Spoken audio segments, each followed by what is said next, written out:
ഒരു ഉമ്മയും മകനും തമ്മിലുള്ള മനോഹരമായ നിമിഷങ്ങൾ നമുക്കൊന്ന് നോക്കാം. ഏറ്റവും കൂടുതൽ കൂറും നന്ദിയും പുലർത്തേണ്ടത് എന്ന് ഒരു ശിഷ്യൻ ചോദിച്ചപ്പോൾ പുണ്യ റസൂൽ സല്ലല്ലാഹു അലൈഹി വസല്ലം മറുപടി പറഞ്ഞു, നിന്റെ മാതാവിനോട്. ചോദ്യകർത്താവ് ചോദിച്ചു, പിന്നെ ആരോട്? മാതാവാന്ന് മനസ്സിലായി, അടുത്ത ആളാരാന്നാണ് ചോദ്യകർത്താവിന് അറിയേണ്ടത്. അപ്പോഴും വന്നു, നിന്റെ മാതാവിനോട്. ചോദ്യകർത്താവിന് അത്ഭുതം തോന്നി, മാതാവാണെന്ന് ഒരിക്കൽ പറഞ്ഞു, മനസ്സിലായി. രണ്ടാമത്തെ ആളാരാണെന്നാണ് ചോദിച്ചത്, അപ്പോഴും അത് തന്നെ പറയുന്നു.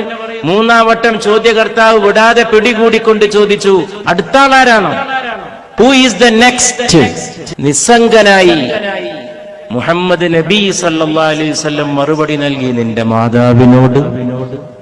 അത്ഭുത പരതന്ത്രനായ ചോദ്യകർത്താവ് നാലാമതും ആവർത്തിച്ചു, പിന്നെ ആരോട്? പ്രവാചക തിരുമേനി പറഞ്ഞു, നിന്റെ പിതാവിനോട് എന്ന്. മാനവരാശിയുടെ 3 റാങ്കും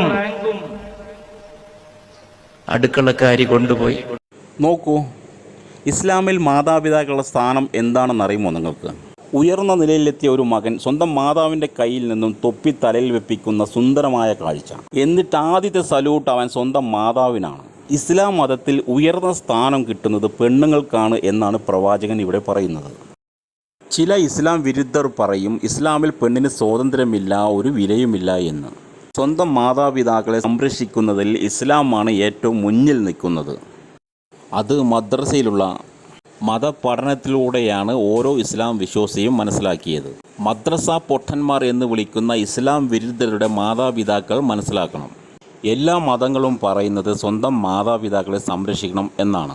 മാതാപിതാക്കളുടെ പ്രത്യേക ശ്രദ്ധയ്ക്ക്, നിങ്ങൾ ഏത് മതത്തിൽ വിശ്വസിക്കുന്നവരായിക്കോട്ടെ, സ്വന്തം മക്കൾക്ക് മതപഠനം നിർബന്ധമാക്കി കൊടുക്കുക. അങ്ങനെയെങ്കിൽ വാർദ്ധക്യം ശരീരത്തെ തളർത്തുമ്പോൾ ഓരോ മാതാവും പിതാവും അനാഥാലയങ്ങളെ ആശ്രയിക്കേണ്ട കാര്യമില്ല. Okay, good bye.